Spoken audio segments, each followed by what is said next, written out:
સ્વામિનારાયણ સંપ્રદાય છેલ્લા ઘણા દિવસોથી વિવાદના ઘેરામાં સંપડાયેલો હોય તેવું લાગી રહ્યું છે. સ્વામિનારાયણ સંપ્રદાયના જે સાધુઓ છે તેમના દ્વારા અવારનવાર જે આપણા દેવી દેવતાઓ છે તેમનું અપમાન કરવામાં આવે છે. આપણે અગાઉ પણ જોયું તેમ કે અલગ અલગ સાધુઓ દ્વારા જે આપણા દેવી દેવતાઓ છે તેમના વિરુદ્ધમાં કંઈક ને કંઈક નિવેદન આપવામાં આવે છે અથવા તો તેમનો પ્રવચનમાં ખોટી રીતે ઉલ્લેખ કરવામાં આવે છે અને ત્યારબાદ જ્યારે સમાજનું પ્રેશર વધી જાય છે ત્યારે તેઓ માફી માંગવા માટે આવે છે. હવે આવો જ એક વિવાદ ફરીથી સર્જાયો છે. સોશિયલ મીડિયા પર એક વિડીયો વાયરલ થઈ રહ્યો છે. વિડીયો સ્વામી કલ્પવૃક્ષનો વિડીયો છે.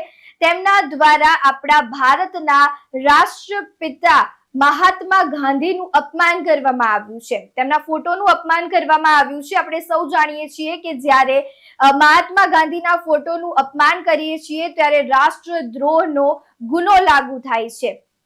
ત્યારે સાધુ દ્વારા અત્યારે મહાત્મા ગાંધીનો જે ફોટો છે તેમનો અલગ રીતે સંદેશ કંઈક અલગ આપવા માટે જાય છે, પરંતુ ઉપયોગ મહાત્મા ગાંધીના ફોટોનું કરે છે. હવે આ સ્વામી કલ્પવૃક્ષ છે તે આ જે વિડીયો છે તેમાં તેઓ પહેલા મહાત્મા ગાંધીનો જે ફોટો છે તેનું ફૂલહાર કરે છે, આરતી કરે છે, તેનું પૂજન અર્ચન કરે છે, સન્માન કરે છે અને ત્યારબાદ તે ફોટોને લઈને જાય છે અને તેને કચરામાં નાખે છે, પછી કિચડમાં નાખે છે, એક બિલ્ડિંગ થી નીચે નાખે છે, એક ઊંચી બિલ્ડિંગ થી નીચે તળાવમાં નાખે છે.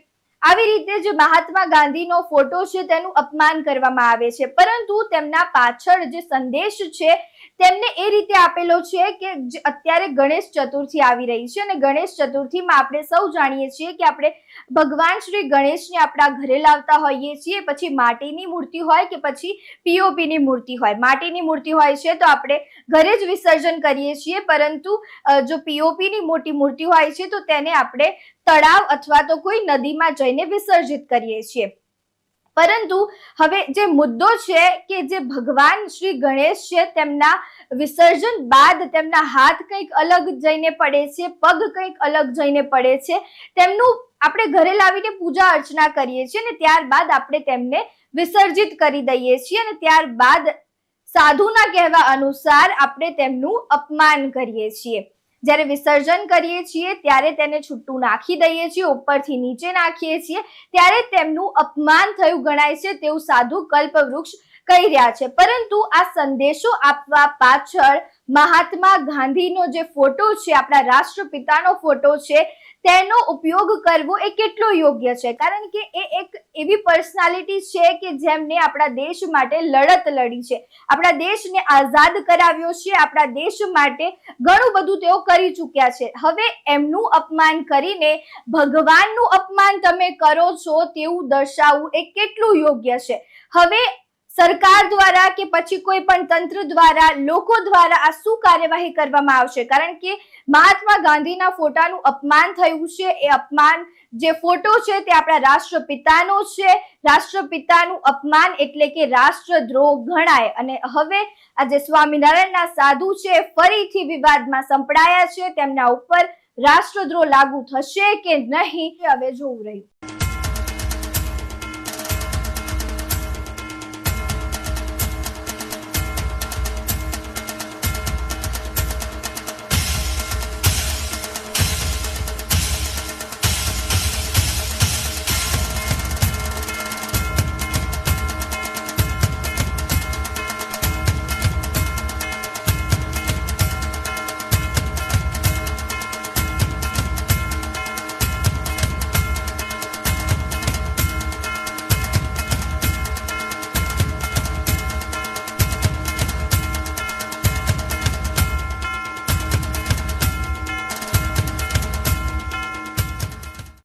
આ વિડીયો જોઈ તમારી લાગણી શરૂઆતમાં ખુશ થઈ હશે, પરંતુ છેલ્લે નક્કી દુભાઈ હશે. કારણ કે રાષ્ટ્રપિતા ગાંધીજીને મંદિરમાં પધરાવી અને હાર પહેરાવી, આરતી ઉતારી, પગે લાગી એનું સન્માન કરવું અને પછી તરત જ કચરાના ઢગલામાં ફેંકી, ગંદા પાણીમાં ફેંકી, 40 ફૂટ ઉપરથી ફેંકી એનું અપમાન કરવું તમને થોડુંક વધારે ખોટું લાગ્યું છે, નહીં? પરંતુ આ નાટક કરવાની મારે જરૂર એટલા માટે પડી કારણ કે આવી જ દુર્દશા આગામી ગણેશ ઉત્સવમાં થશે, અને એ પણ દરેક શેરીમાં, દરેક ગામમાં, દરેક શહેરમાં અને અનફોર્ચ્યુનેટલી આખા ભારત દેશમાં. મૂર્ખાઓને, ગાંડાઓને, હરામખોર લોકોને અને કદાચ અબૂધ એવા લોકોને મારી એટલી જ વિનંતી છે કે ગણપતિ બાપ્પા એ સનાતન હિન્દુ ધર્મના 5 મુખ્ય દેવોમાં સ્થાન ધરાવે છે. વિષ્ણુ, શિવ, ગણપતિ, પાર્વતી ચ દિવાકર. અને એમને આપણે વિસર્જન કરવા માટે જો ગંદા પાણીમાં કે ગંધાતા કચરામાં ફેંકી દઈએ તો એ આપણી ભક્તિ નથી પરંતુ અંધભક્તિ છે.